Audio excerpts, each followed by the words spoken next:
സൂത്രൻ. ഇന്ന് വൈകുന്നേരം സൂത്രന്റെ മാജിക്. കാണുവിൻ, സൂത്രൻ പാമ്പിനെ വലിച്ചു നീട്ടുന്നു. എന്റെ അമ്മേ, അതൊന്ന് കാണണം.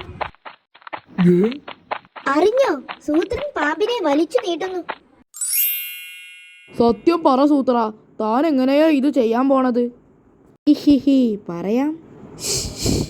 ഇതിനകത്ത് 2 പാമ്പുണ്ട്. ഒന്ന് ചെറുത്, മറ്റത് വലുത്. ചെറിയ പാമ്പിനെ ആദ്യം എടുക്കും, എന്നിട്ട് വലിച്ചു കാണിക്കും. പതുക്കെ വലിക്കണേ ചേട്ടാ.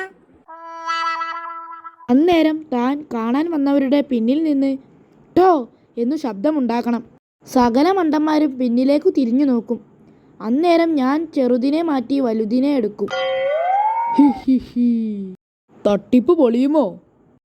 ഇല്ലെന്നേ, മണ്ടന്മാര് മാത്രം താമസിക്കുന്ന ഏരിയ നോക്കിയല്ലേ നമ്മൾ മാജിക് വെച്ചത്. താൻ നോക്കിക്കോ, ഒരുത്തരും സംഗതി പിടികിട്ടില്ല. Magic magic magic.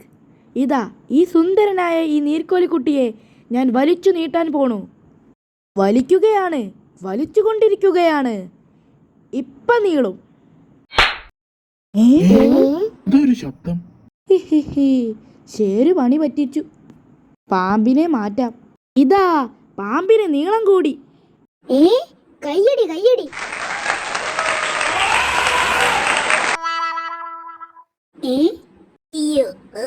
ആഹാ പാപി, പിടിയടാ അവനെ. അയ്യോ, ഇവന് കാര്യം പിടി കിട്ടിയോ? എന്താ കാര്യം?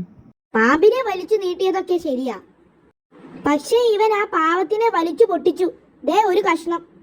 അയ്യോ, ചെറിയ നീർക്കോലി പുറത്തിറങ്ങിയോ? ഹമ്പടാ, അടിയടാ അവനെ, അടിച്ചു കൊല്ലവനെ. ഓടിക്കോ.